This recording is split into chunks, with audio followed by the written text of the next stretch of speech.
So I know who you are, but if you guys want to introduce yourselves just for posterity, go ahead. I'm Becky Doggett, member of the Undoing Racism Committee. Okay. And you are? And I'm the husband of this woman that's a member of the Undoing Racism Committee, and I am also a member of the Undoing Racism Committee. Fantastic. My name is Joseph Thomasberger.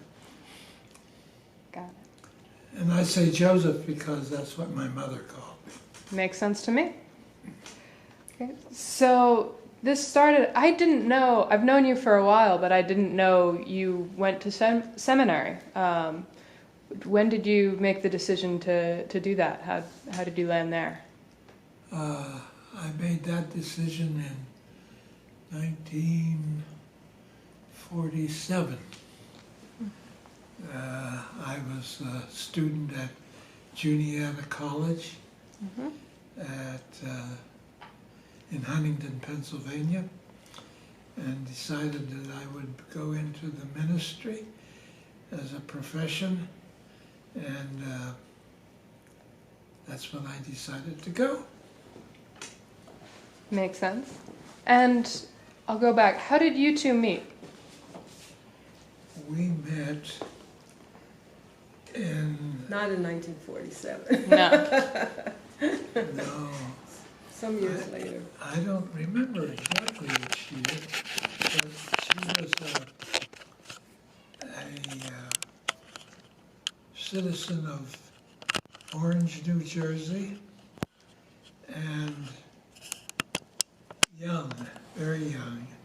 And I was about 10 years older than she was, and I fell in love with her right then and there. And it was so very nice. Okay. Then we became very active in advocacy for child health and early childhood education. And we formed several coalitions that did work in Trenton trying to get better funding for early childhood and for child health programs for low-income children. So we did a lot of that kind of activism work together way back. Whenabouts was that? Pardon? Whenabouts was that? Back in the early 70s. Okay. I remember one big event, a big statewide event we had was in 1976, and it was sort of, we used the theme of the spirit of 76 as our theme about better care for children. And it was quite a successful statewide conference. Remember that one, Joe? We did the statewide conference. Yeah, it was great. So back in the 70s. That's right. So you were in seminary. Was it around the time of the 60s, the civil rights movement? Well, yeah. It was. Mm-hmm. And Before. a little bit before. And did that influence your time at seminary? Oh, yes. Yes. Yeah. I went to the same seminary that Martin Luther King Jr. went Wow. to. And he was not famous when I went, but he was very well known, and everybody talked about him at the seminary because he was such an outstanding student and activist. Yeah. I think the thing you also had in common was your professor, right? Prof. Right, Smith. right. Had really influenced Martin's thinking. And later, Joe was Joe's professor. What was your experience with him? The professor? Yeah. Oh, very, very dear friend over the years, yes. But he taught me an awful lot about social justice. And how do you think that social justice and especially racial justice is related to seminary and our spiritual life. Well, it's key, so far as I'm concerned. It's why we're together. So this is for both of you, of course, but can you tell me if there's a time that you look back on where you felt like you were witnessing history being made? Well, the time that I can look back on is really, I can remember very clearly, it was back in 1957 when the first March on Washington was called. At that time, A. Philip Randolph, the founder of the Brotherhood of Sleeping Car Porters, was the big name in civil rights. He had been out there a long time, well known, nationally recognized. And he did a march, he called it Prayer Pilgrimage, I think, to Washington. And he introduced Martin at that event. And it was one of the first times that Martin Luther King was introduced to sort of a national event, and so people were very enthused. The Montgomery bus boycott had just been 2 years ago, so Martin's name was becoming known, but he was still kind of the new kid on the block in civil rights. And so that was very impressive. You know, I was only 16 years old, and we had a bus load of people from our church who went. So it was really a very church-oriented event. Lots of church folks came from all over the country.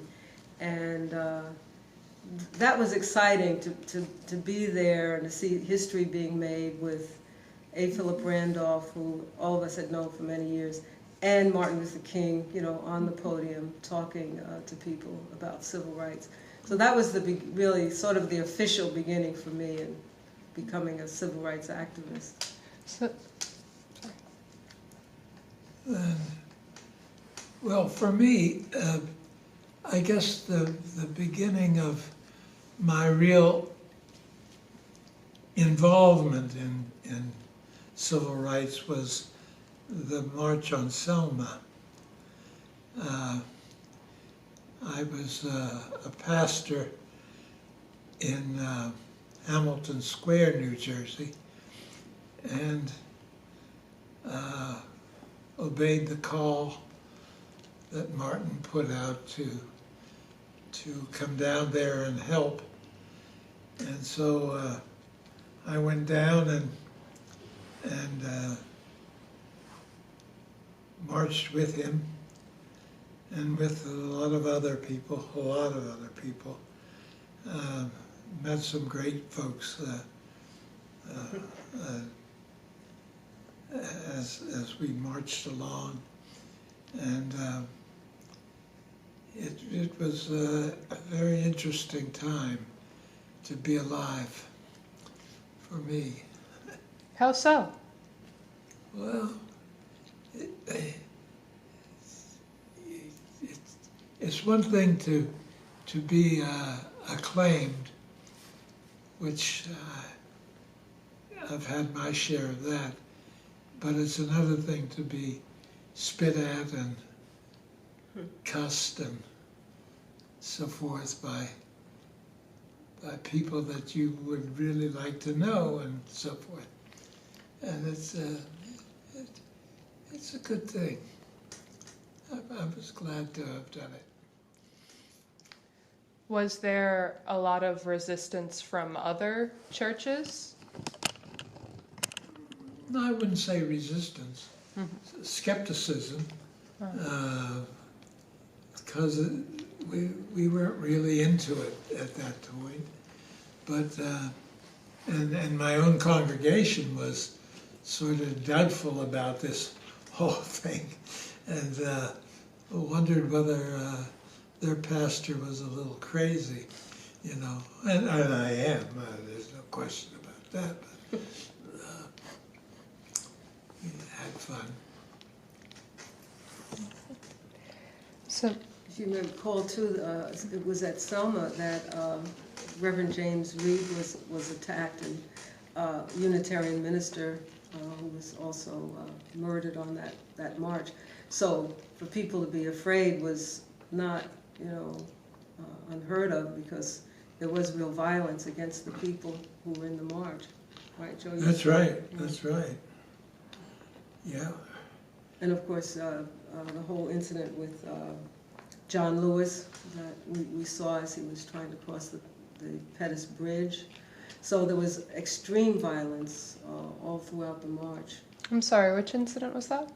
In Selma, when John Lewis, who's now a congressman, but as a young person, he was leading the march across the bridge out of Selma, trying to get to Montgomery to protest. And he as well as other people, were severely beaten by the police and the state troopers to try to keep them from continuing the march. And I think that's when Martin called for more people to come to Selma, wasn't it? After the attack on Lewis and the others who were attacked on the bridge, then that's when Martin King put out the call nationwide, and all the ministers from all over the country responded. Ministers and other religious people responded, went to Selma. That's what got you to Selma, right? That's right, that's right. Yeah. But people were scared to go for that reason. Somewhere, yeah. Were you scared? Sure. Yeah. He was scared, but he still went. But it still went. That's what they say courage is. Courage is being afraid, but you still go ahead and do it, what you got to do. So I'll ask the opposite now. Is there a moment you look back on that you realize was important or was a big change as far as racial justice that now you know is important? Gee, I don't know. That's a profound question. Oh, thank you. Yeah.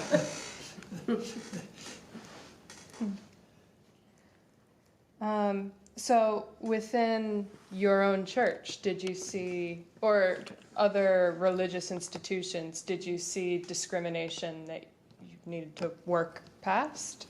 Oh, yes. Oh, yes. And that kept me involved and at odds with the religious milieu of the day. It was it was not a joyful time. It was tension and a lot of heartache. You had a number of church members, right, who were supportive? Oh, yes. Kind of made Oh, yes. turn. Or I couldn't have lived. Mm-hmm. Yeah. And they woke up when you came and you started talking about these Yes. issues. They really were not that aware or active until he started. Oh, no. Yeah. What is this crazy pastor doing now? That was the question of the day. So Becky, you grew up with, it sounds like, with your church being the way, part of your activism. How do you see the connection between spirituality and social justice? Well, it's interesting you say that. The most overt thing that my church did at that time was going to the prayer pilgrimage in Washington, D.C.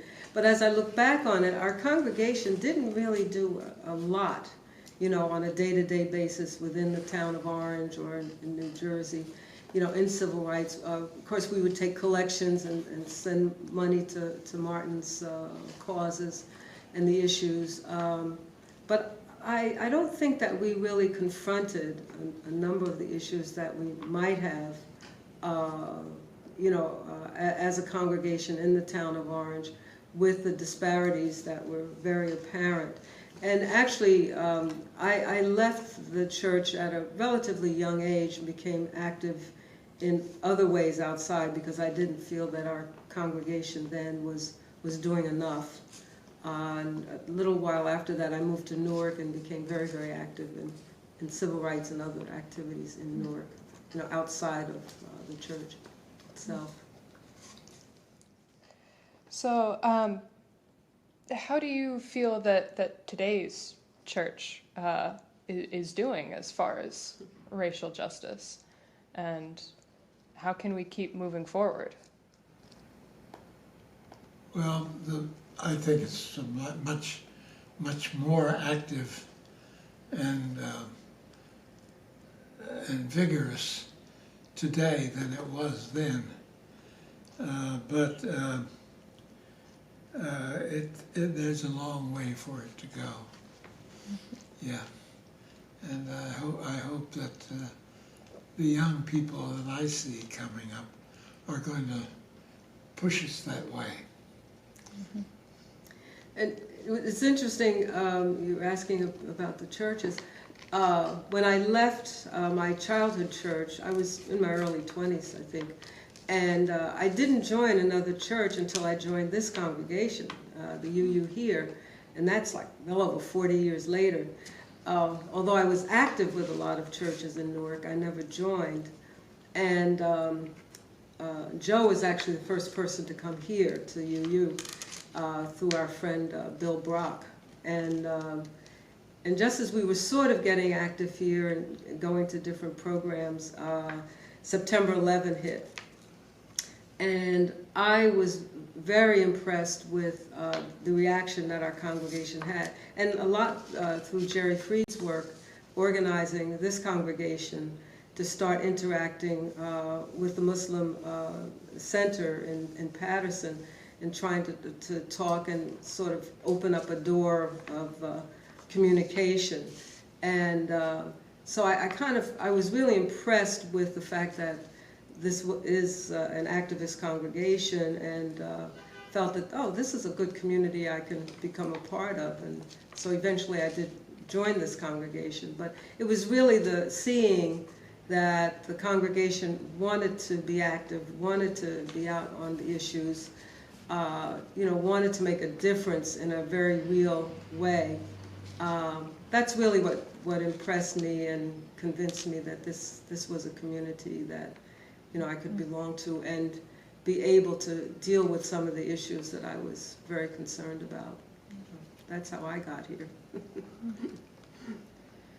And I'm wondering, how does it feel to have witnessed those movements, the protests, the police brutality, and to see those things still mirrored today in our time? How does it feel? What does it make you think? How does it feel? I don't know.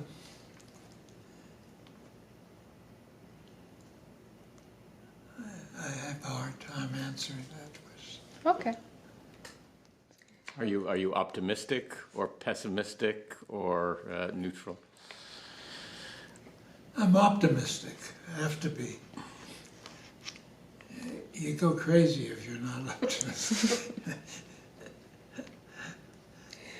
It's interesting.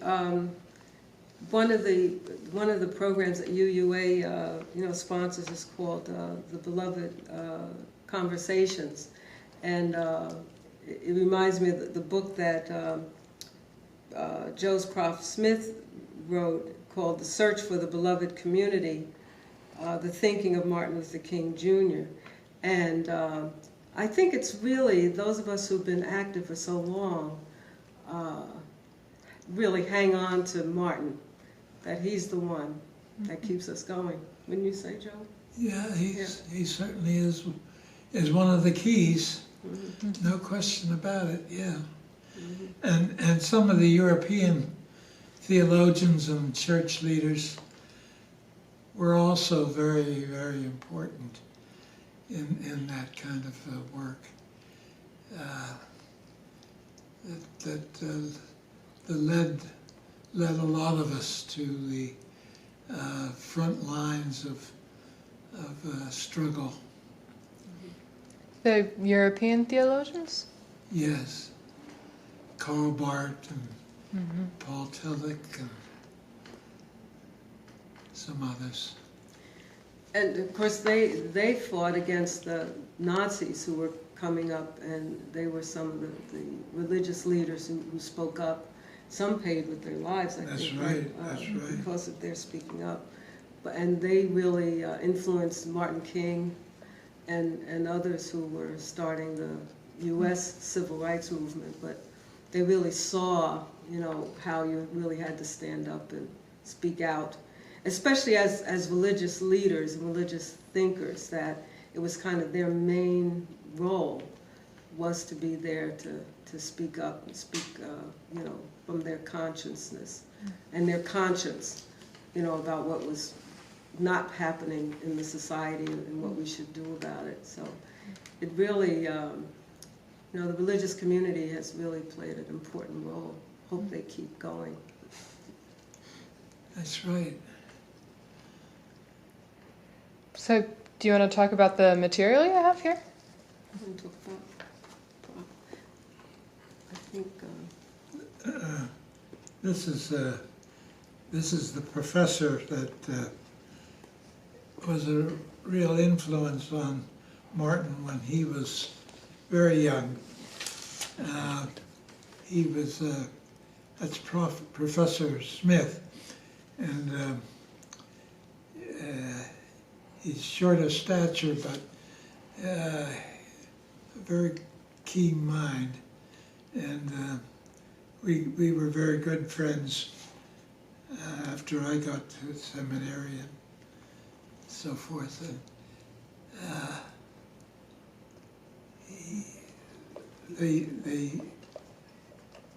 the life that Martin led a lot of us into was not what normal religious people thought about, because it was a matter of getting into the full life of the community rather than a partial life of the community.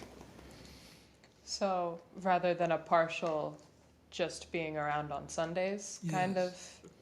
Right.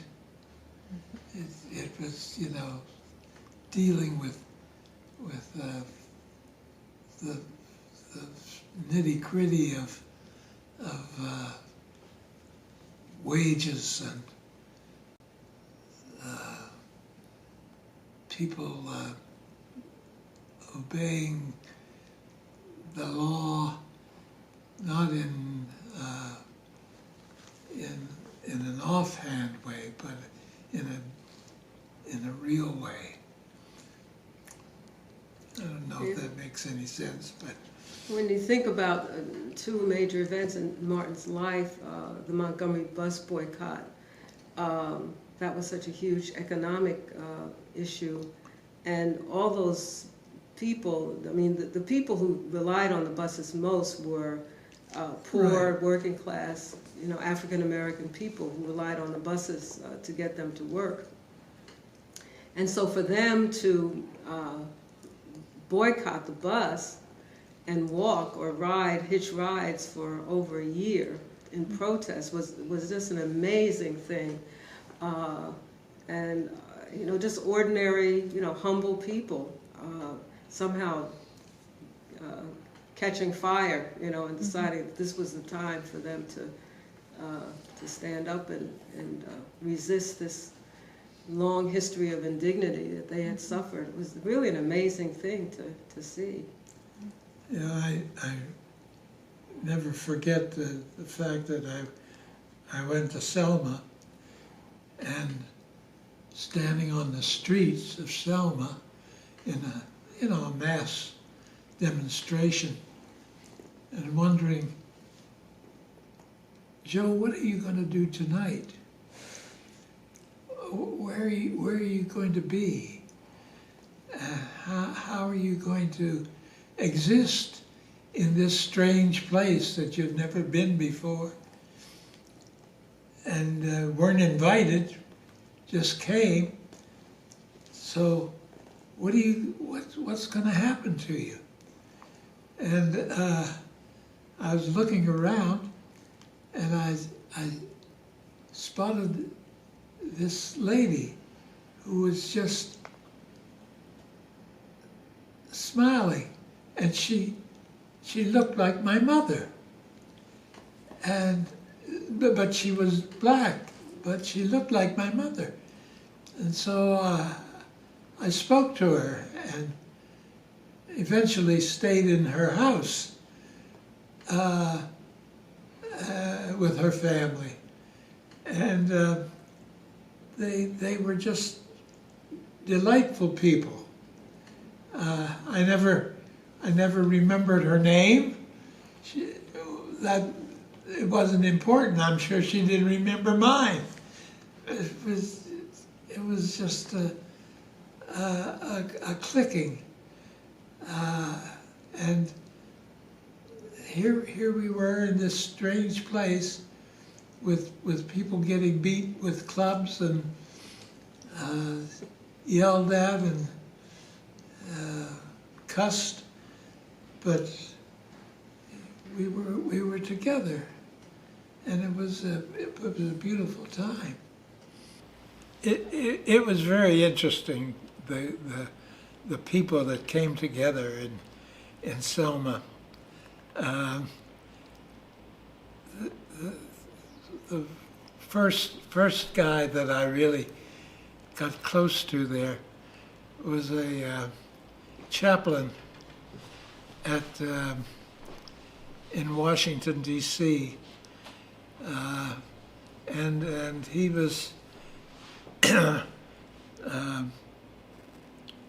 there as I was, just as a response to the call that Martin put out to come down and help. And we got down there and we had no idea how to help. but just being there was the help that Martin was concerned about, I think. He never told me that, but I think that's all he needed, was the bodies. He needed our bodies down there, and our minds working with him, not against him, because so much of what was being said and so forth was against the people that were trying to bring a new way of thinking to American life. And I was very pleased with our opportunity to be there together with him. There was a bit of dissension, wasn't there, in Selma because of Martin calling off one of the marches? And yes. Well, some of us, went down with the idea that we were going to cure racism in America, and we were going to end it right then and there. And Martin tried to assure us that we weren't going to end it right then and there, and that we had to just be patient and work at this thing. So he calmed us down a lot, or we would have. I think we would have had a revolution in America back way back then. We did have a revolution in a way, but it was a peaceful revolution rather than a violent one. And I think that some of us were looking for a violent one, ready to die, but not ready to live. And the young folks that you met, that the kids that were coming out of school, you were telling me once about, they were coming to join the demonstration. Yes. You all were. Yeah. the we had been on the picket line for most of the day, and we're pretty tired, and these young folks came out of school and were enthused, you know, that we were there and that things were happening, and had all this vigor. It really invigorated all of us to see them and to be with them. And it was strange. I don't think I told you that I was there and wondering what was going to happen to me, because I didn't have any place to stay that night. What was going to happen to me? And I looked across, and there was this woman who looked just like my mother, and she smiled, and I went over and introduced myself and so forth. Ended up with a guy who was a chaplain in Washington, D.C. The two of us stayed in her house, her family's house, that night, and just like that. I mean, it just happened. Nobody arranged it. We arranged it.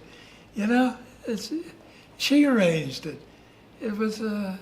And I guess that took some courage on her part. Oh, yes, it did. To a local person, being connected to these out-of-towners coming in, causing all that trouble. And I recall you mentioning something about when the kids came out of school, that some of you had been out there a while, were afraid that they were going to confront the police or sort of start a pushback. And, yeah. And so some of the kids, you said something to them, and yeah. What was that? Well, they assured me that they knew what they were doing.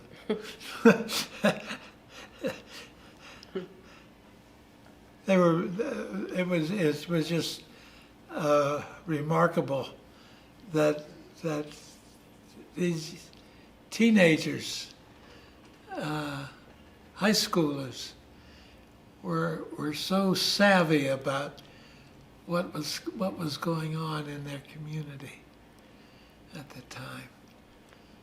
Yeah, because we were all adults. But they seemed ready to lead.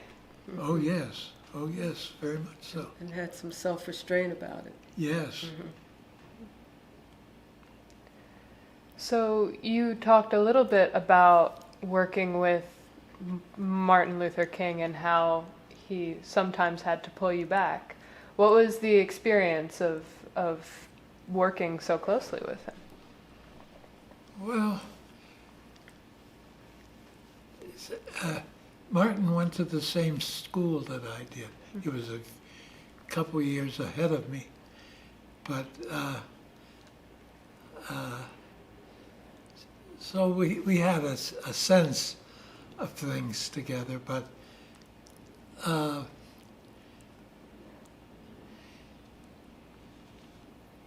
he was leading a national movement at that time, and he didn't have time for individuals. Of course. Stuff, it was a complete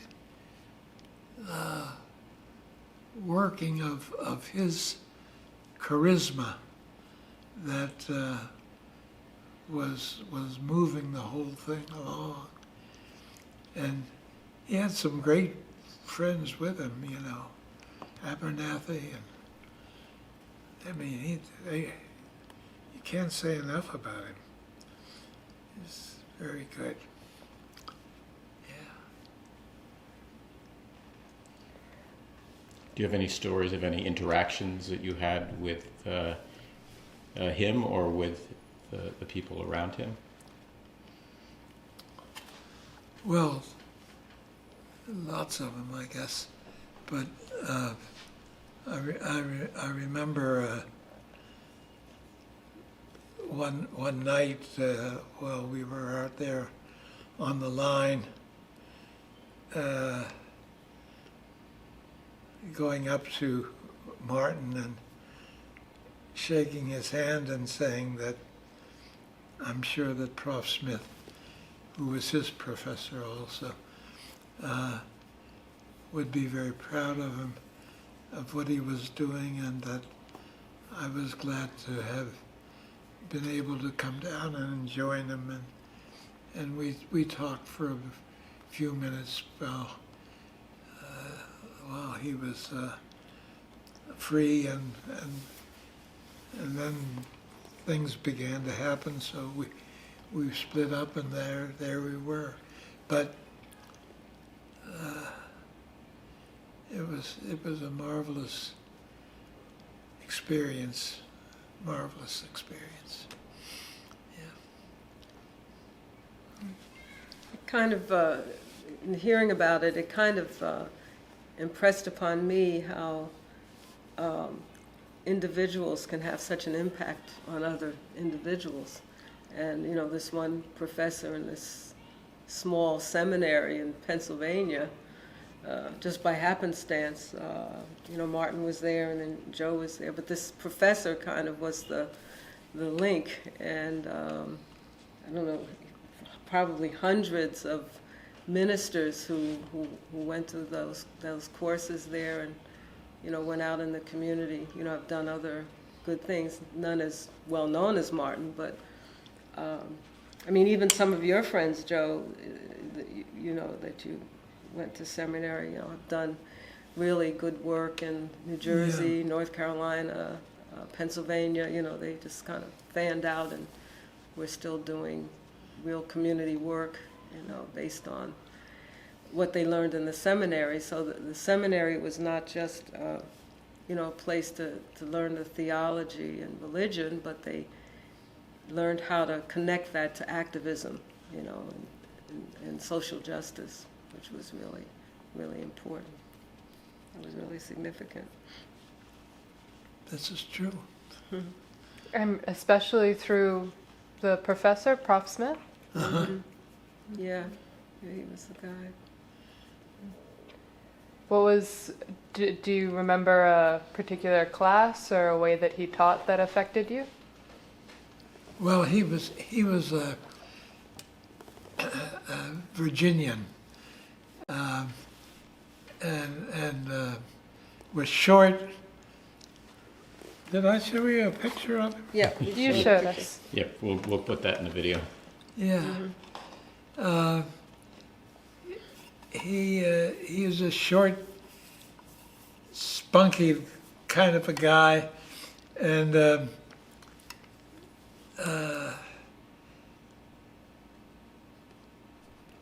we learned a lot of technical things from him in terms of theology and social justice, but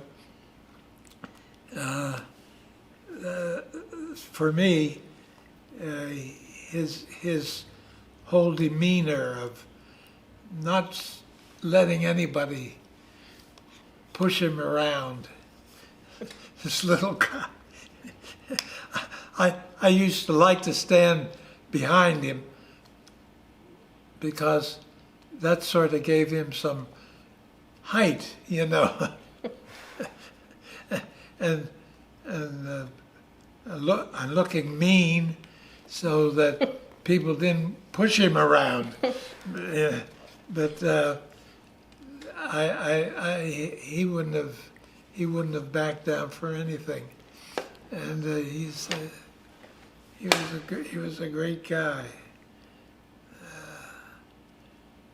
What do you think it was, his philosophy? What was it that affected you, you know, in terms of what he was teaching? Well, I don't know. He was a devotee of Reinhold Niebuhr, and so he and in the seminary that I attended, Reinhold Niebuhr was not considered a valid theologian. He was too orthodox. Mine was a very liberal seminary, and Prof. Smith was the only one in the faculty that really appreciated what Reinhold Niebuhr was saying and what Martin Luther King was doing and so forth. And so in the milieu of his being there, he taught us how to fight for what we thought was right against the very people that were supposed to be with us, and we were with them, so that there was always this tension going on within the church and within the student body. Yeah. Must have made some really great conversations. Oh, it did. All-night fights and arguments. All night, all day.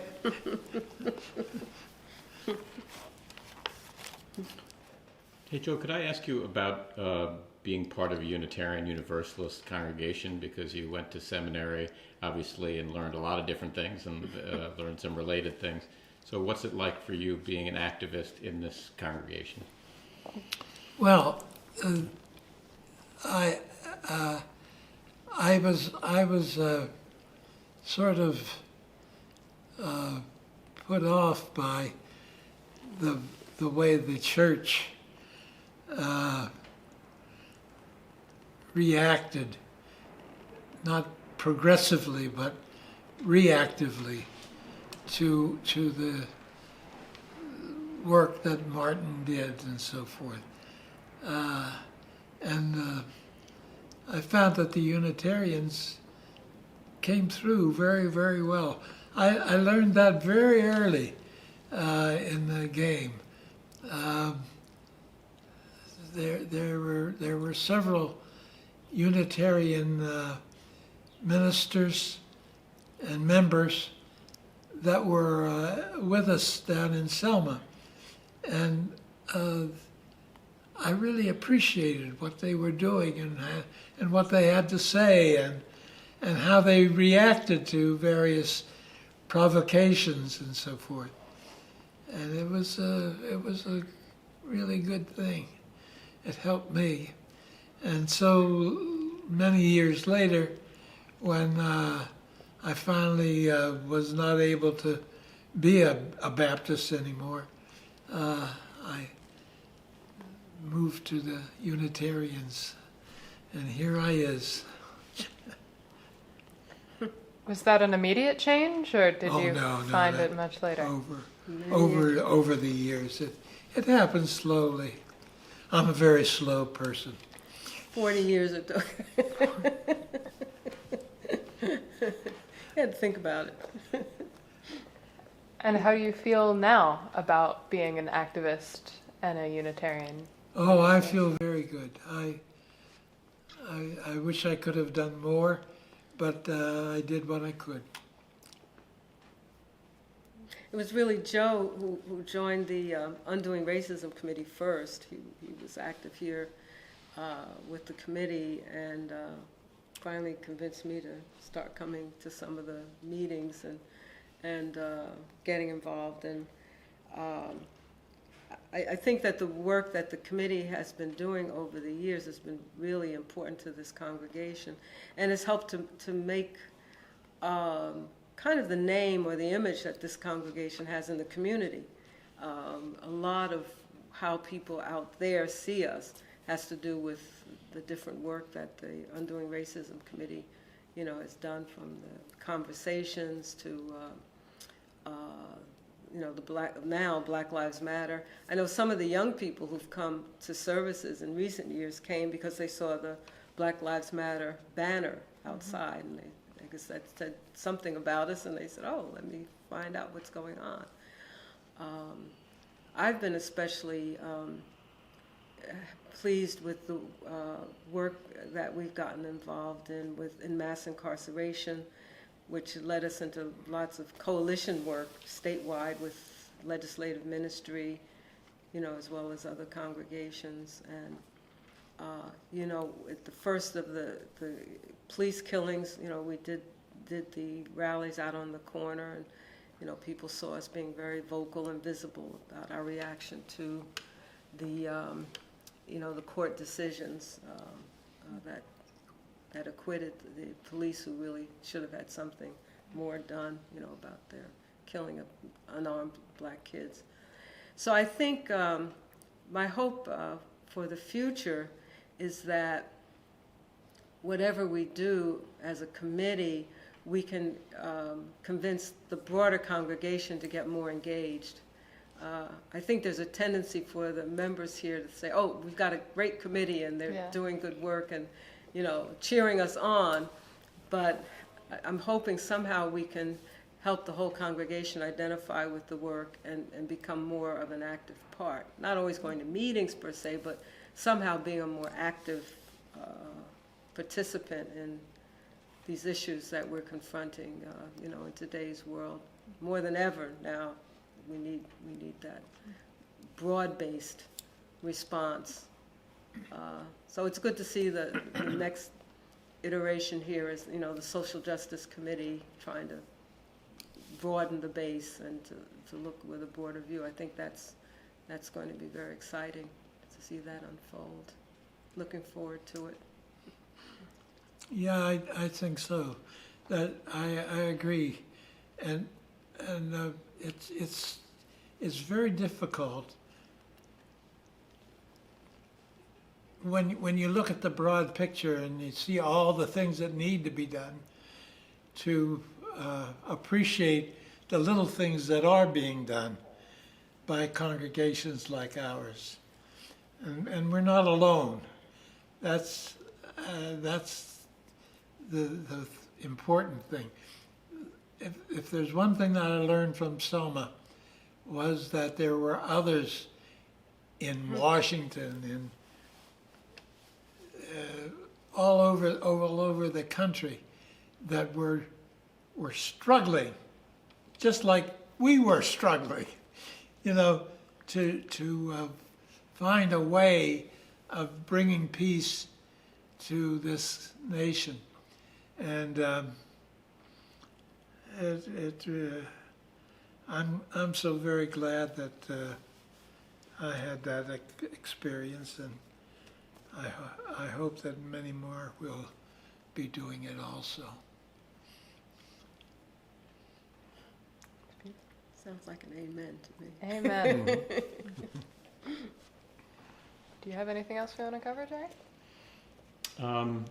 I guess since this is for posterity, and I guess as a former religious leader, what words of encouragement might you have for people who are being overwhelmed by the amount of things going on and how many challenges there are? Because obviously, way back when, you didn't have the history. The history wasn't written. The history might have been, oh, you guys all get beaten to a bloody pulp, or even killed doing what you're doing. Yeah. So, what would you say of encouragement to people who are maybe trying but not making as much progress as they hoped they would be making now? Well, I think that the one thing that I learned was that being killed was not the worst thing that could happen to you. That there was virtue in trying, and that's something that I encourage all of our young people to understand, that you may not succeed, but you better try.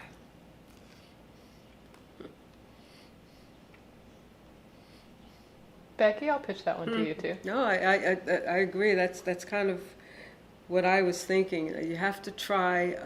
It's almost like it's a way for us to keep our dignity, is to try to fight back, to resist, to push back, to speak up, to be there.